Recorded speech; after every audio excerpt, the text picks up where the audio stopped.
भागलपुर नामक एक गांव में एक परिवार रहता था जिसमें रानी नाम की एक औरत अपने दो बेटे के साथ रहती थी। रानी के पति की अचानक मृत्यु के बाद घर का सारा भार रानी पर ही आ गया था। उसकी आधी जीवन दोनों बेटों की देखभाल और पढ़ाई लिखाई में गुजर गया। लेकिन जब दोनों बेटे बड़े हो गए तो रानी को एक बड़ा फैसला लेना था। इसके कारण रानी अपने देवर के पास जाती है और कहती है, मदन जी, मेरे दोनों बेटे को बहुत मुश्किल से पाला है मैंने।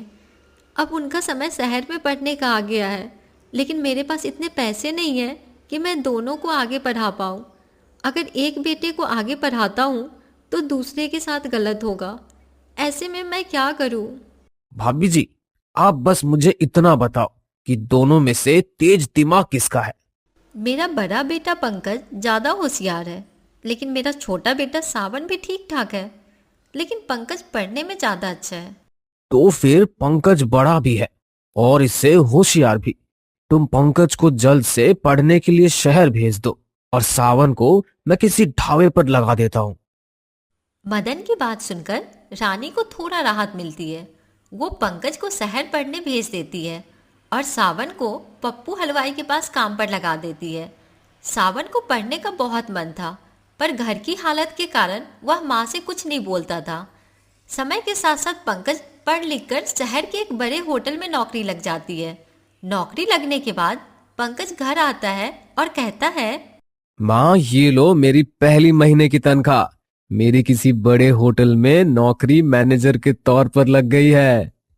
पंकज की यह बात सुनकर माँ बहुत खुश होती है और कहती है, अरे वाह, ये तो बहुत खुशी की बात है। ऐसे ही धीरे धीरे पंकज का प्रमोशन हो जाता है और पंकज घर आकर माँ से कहता है, माँ, अब मेरा काम पर प्रमोशन हो गया है। धीरे धीरे हम सब वही शिफ्ट हो जाते हैं। अब सब लोग शहर में ही रहने लगे थे और पंकज भी बहुत खुश हो गया था। माँ, कल मेरे मालिक डिनर पर आ रहे हैं। जब मैंने उन्हें बताया कि मैंने माँ को यहाँ ले आया तो वो बहुत खुश हुए। अरे वाह बेटा, ठीक ही तो किया है तूने। बुला ले अपने मालिक को, जरा हम भी तो देखे तेरे मालिक साहब को। लेकिन माँ, आपको तो वैसा खाना बनाना आता ही नहीं है। अरे भैया, तो क्या हो गया? मेरे को तो आता है ना। जब आप शहर पढ़ाई के लिए गए थे तो मैंने भी हलवाई की दुकान में काम किया है। मुझे बहुत से खाना बनाना आता है। आप कल देखना, ऐसा खाना बनाऊंगा कि मालिक साहब का दिल खुश हो जाएगा। लेकिन सावन, एक बात का ध्यान रखना, मालिक बड़े होटल का खाना खाते हैं तो खाना उसी हिसाब का बनाना। आप ये सब बातों का जरा सा भी टेंशन मत लो भैया। कल मालिक को खाना खाते ही मेरा खाना पसंद आ जाएगा। अगले दिन सावन मन लगाकर बहुत सारे अच्छे भोजन बनाता है। तभी दरवाजे पर घंटी की आवाज आती है। भैया, लगता है आपके मालिक साहब आ गए। मैं उन्हें ले आता हूँ। नहीं सावन, तू रहने दे, मैं जाता हूँ। मालिक क्या सोचेंगे, कैसे कपड़े पहने इसके भाई ने। मैं जाता हूँ मालिक को लेने, और तू ज्यादा अंदर बाहर मत करना। यह सुनकर सावन उदास हो जाता है और वह दोबारा से खाना बनाने किचन में चला जाता है। आइए मालिक, आइए, बैठा जाए मालिक। वाह पंकज, तुम्हारा घर तो बहुत बढ़िया है यार। तुम्हारी माँ और भाई कहाँ है पंकज? माँ, ओ माँ, यहाँ आओ, मालिक साहब आ गए। पंकज के इतना कहते ही उसकी माँ आ जाती है और कहती है, नमस्ते मालिक साहब, कैसे हैं आप?